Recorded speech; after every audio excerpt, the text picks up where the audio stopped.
नमस्कार दोस्तों, very good morning to all of you. जैसे कि आप लोग देख सकते हैं मेरे पीछे, इसका साइड का पूरे वीडियोज़ है, step by step house construction कैसा बनाना बोल के सभी इन्फॉर्मेशन हमको देना चाहता हूँ। यहाँ पर जो आप देख रहे हैं, ये आता प्लिंथ बीम और ग्राउंड बीम।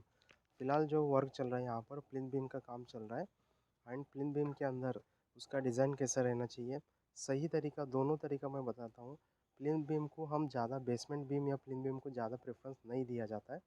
मोस्ट इम्पॉर्टेंट क्या रहता है बोले तो रॉड रॉड का डिज़ाइन हो या फिर कवरिंग, जो मिक्स रेशियो रहता वो इम्पोर्टेंट रहता।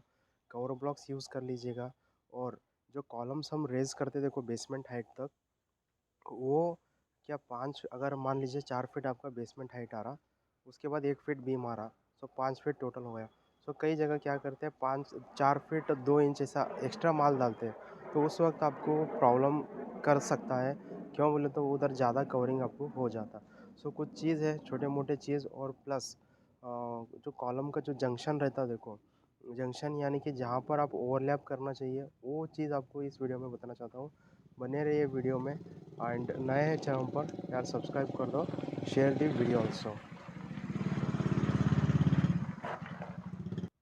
जैसे कि दोस्तों इस साइड का आपको हर एक वीडियोस मिल जाएगा। शुरू मीटर बोर्ड, ये टिन का जो ये रहता देखो, टिन का शेड लगाने से लेके अब तक तो चल रहा है। अब फिलहाल फ्यूचर में और भी पूरा मिलेगा जब तक मैं हूँ, ठीक है।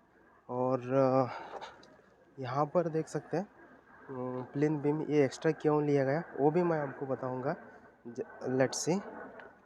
फर्स्ट ऑफ ऑल हमारा कैमरा स्टैंड का एक पोजीशन फिक्स कर लेंगे। वो क्यों डाले गया, उसका क्या फ़ायदा है आपको पता चल जाता। तो सदियों कैसा रहता है बोलो, ये आपका जंक्शन पॉइंट है। यहाँ पर सारे चीज़ यहाँ पर मिल रहे हैं, ठीक है। इधर पूरा आपका जॉइंट हो रहा है, ओके।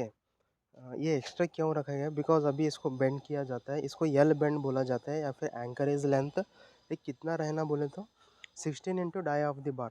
मान लीजिएगा आप लोग जो यूज़ कर रहे हैं 16 mm या फिर 12 mm यूज़ कर रहे हैं बोले तो वो आएगा आपका 6 इंच तक आ जाता।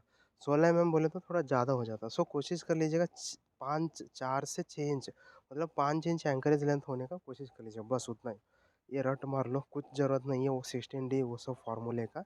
एंड दूसरा चीज़, यल बेंड क्यों करना, अब आपको पता चलता। ये हवा में जो लटक रहा देखो ये वाला बीम, ओके, ये वाला बीम को भी हम क्या करें हैं, इसको भी यल बेंड के लिए जंक्शन दिया गया।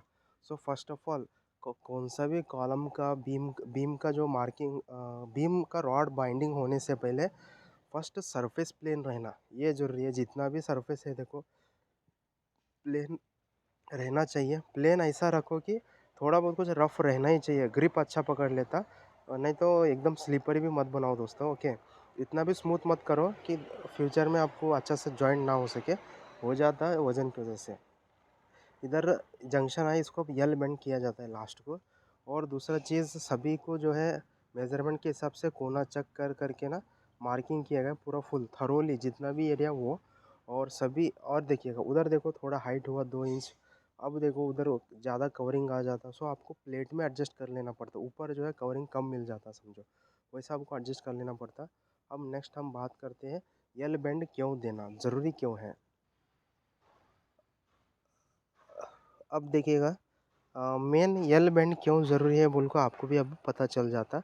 जैसे कि मैं अभी ये वाला कॉलम के ऊपर बैठ जाऊंगा, ठीक है। अगर यल बेंड आप नहीं दिए, सिर्फ नॉर्मल बेंड दिए समझो, इधर मैं बैठता हूँ, सो बैठने से क्या होता है, उधर वो चीज़ जो है ना ऐसा, अब ऐसा है समझो, ऐसा है, ओके, ऐसा होने का चांसेस रहता। तो इधर भी ग्रिप पकड़ना ना, वो जो यल रहता देखो लॉक हो जाता, उसकी वजह से यल बेंड देना चाहिए। जैसे ये यल बेंड, अगर अब मैं इसके ऊपर बैठूंगा तो ये बीम के ऊपर तो प्रेशर आ ही रहा है।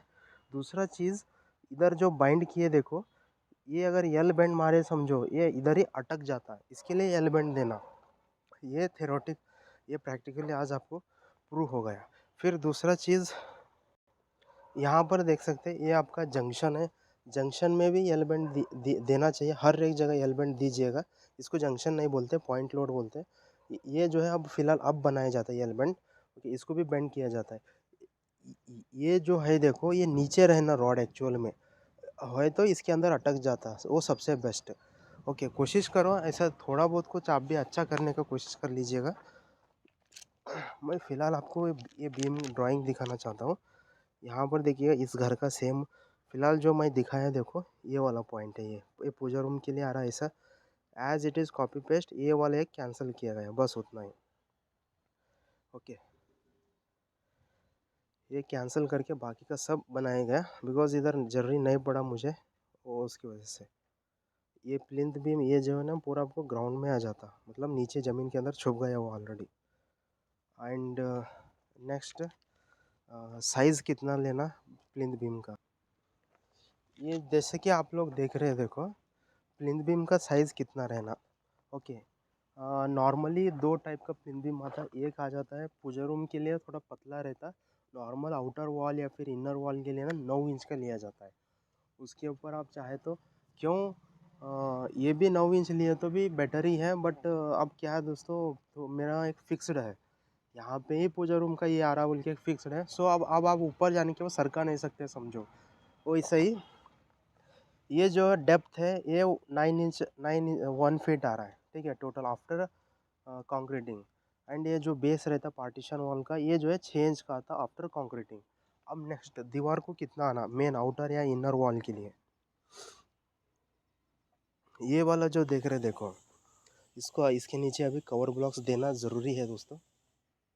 ये आता 9 इंच का आ रहा, प्लस ऊपर नीचे 1.5 इंच का कवरिंग आया तो भी आपको 1 फीट का डेप्थ मिल जाता है, और विड्थ में देखो 9 इंच तक विड्थ में मिल जाता है।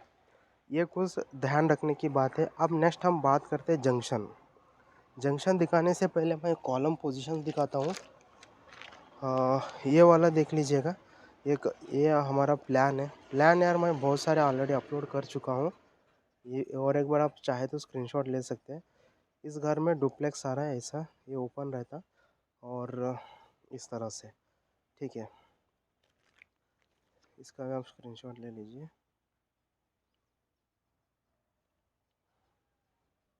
अब देखिएगा, इतना सारे तो आप लोग देख ही लिए। यहाँ पर मैं वही बता रहा था, इधर एक्स्ट्रा हो गया समझो कॉलम, यहाँ तक मैं मार्क किया था, मैं मार्क किया देखिए, यहाँ पर एक मार्क है येलो कलर का है हल्का सा, उससे भी उन्होंने फिर 2 इंच ज़्यादा माल डाले। तो एक तो कॉलम तो तोड़ लो, या फिर पूरा दीवार का हाइट तो इंक्रीज़ करो, या फिर उसको इधर जीरो कवरिंग देके वो थोड़ा बहुत एडजस्टमेंट कर सकते हैं, या फिर आप थोड़ा प्लेट में एडजस्टमेंट कर लेना पड़ता। ओके, कंकर सब मटेरियल डालने के बाद एक ही लेवल पे रहना, ऊपर टॉप सरफेस, ठीक है। अब देखिएगा व्यूअर्स, अब आप आ गए हॉल के अंदर। सो हॉल में ये सब देख रहे हैं देखो, क्या क्या है। जैसे कि देखिएगा, जब भी जहाँ पे भी आपका दीवार नहीं है, उस एरिया में कंपलसरी आप लोग एक एक छोटी परत 1 इंच का कितना तो कितना का एक बेड ज़रूर डालिएगा। बेड डालने से ही आपका जो है सीमेंट कंकर का अंदर का जो सीमेंट का पानी रहता है देखो, इसके अंदर नहीं चले जाता, नहीं तो सेम बस थोड़ी चीज़ के लिए प्री प्लान्ड होना ज़रूरी है। ओके, उसके अलावा बाकी का सब बेटर है यहाँ पर, मेरे को तो कोई दिक्कत नहीं लग रहा है फ़िलहाल के लिए। अब नेक्स्ट हम बात करते हैं इसका दूसरा चीज़, और कुछ वही मैं उधर एल बेंड किया गया वो दिखाता हूँ, कॉलम जंक्शन दिखाता हूँ। एंड कॉलम जंक्शन आप बोलते हैं देखो, 3 जोन आते, ए बी सी, 3 जोन आते। जैसे कि यहाँ पर देख सकते हैं आप, ओवरलैप किया गया, अल्टरनेट तरीके से ओवरलैप किया गया, सही है।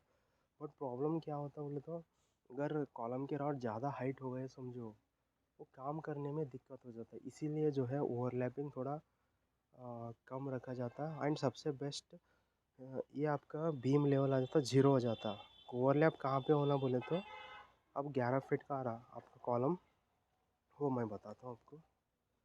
सो आपका जो कॉलम है देखो, टोटल एक 10 फीट आ रहा है या फिर 11 फीट आ रहा है। 11 को क्या करना आप लोग, 10 मान लीजिएगा, 10 को क्या करना, यहाँ से 2.5 फीट छोड़ना, ओके, इधर से, फिर ऊपर से 2.5 फीट छोड़ना, छोड़ के इसके बीच में जो जगह रहता है देखो, 5 फीट की जगह, उसमें अल्टरनेट तरीके से ओवरलैप होना, जैसे कि यहाँ पर सेम वैसा ही आ चुका है, इधर ओवरलैप हुआ, यहाँ पे ओवरलैप हुआ।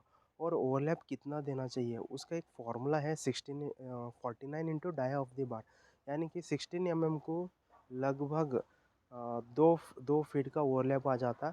और कोशिश कर लीजिएगा जंक्शन में, बीम के जंक्शन में ओवरलैप नहीं होने जैसा कोशिश कर लीजिएगा, ये बहुत ज़रूरी है। एंड तो ये कुछ कुछ चीज़ है आप लोगों को ध्यान रखना पड़ता है। और इसको जो है कंपलसरी आप लोग जॉगल ज़रूर कर लीजिएगा, जैसे यहाँ पर देख सकते हैं इधर जॉगल किया हुआ है, आपको दिखाता हूँ मैं। अभी आप लोग देख सकते हैं पूरा फुल व्यू, इसको जॉगल किया गया। जॉगल करने से फ़ायदा यही है, ऊपर का जो अच्छी जॉगल करना बोले तो मन से करो, चुप नाम के वास्ते नको करो। अब ये मिस्त्री कैसा करा पता नहीं, इसका जो वेट है सीधा इसके ऊपर आ जाएगा जॉगल करने से। एंड जहाँ पर भी जॉइंट्स रहते हैं देखो, ओवरलैप रहता है, उधर अच्छा सा बाइंडिंग करना, ज़रा एक्स्ट्रा बाइंड ज़रूर कर लीजिएगा। ओके, मैं बताऊंगा उन लोगों को नेक्स्ट टाइम।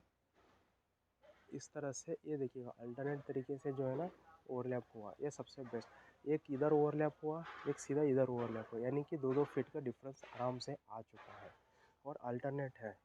अब नेक्स्ट मैं बताता हूँ वो जो एल बेंड किए गए, देखो